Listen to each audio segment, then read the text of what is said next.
nun na chang chu eng ti ka ma kir to lo tur zana ne na ka thla liam nun lui vom tu om lo ka lung a leng thui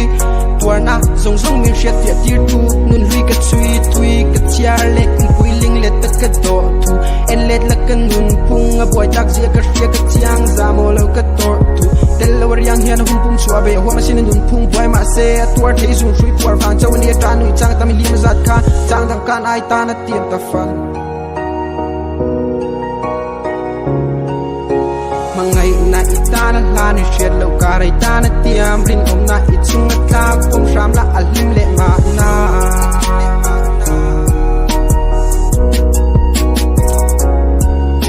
mangai na itana la ni shed lo ka rai ta na tiam rin om na ichung ta kom sham la alim le ma na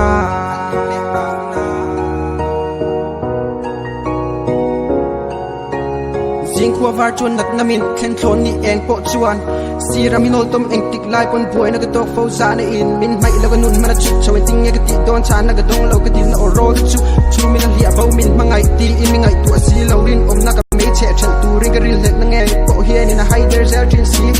alim mel chu min chia chung ka kham lo mangai pa ni ne ni song kar na chuan a chang se song o ni ka nun chu min la pe dong Hringnun om si ka man lo sing chu mang lia min ka pel fo li man noi chu ka tum ve pon nui liang ai china om to ka nun phung a boy zo tui lo po hing ka pil bo zel si ni hi ka be dong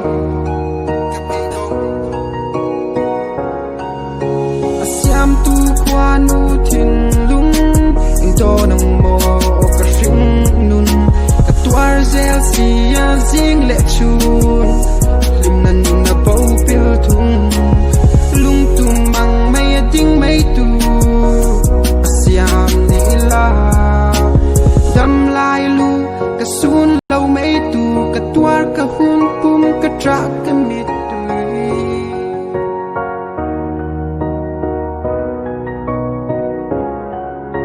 mangai na itana la ni shed lo ka rai ta na tiam rin om na ichung ta kom sham la alim le ma na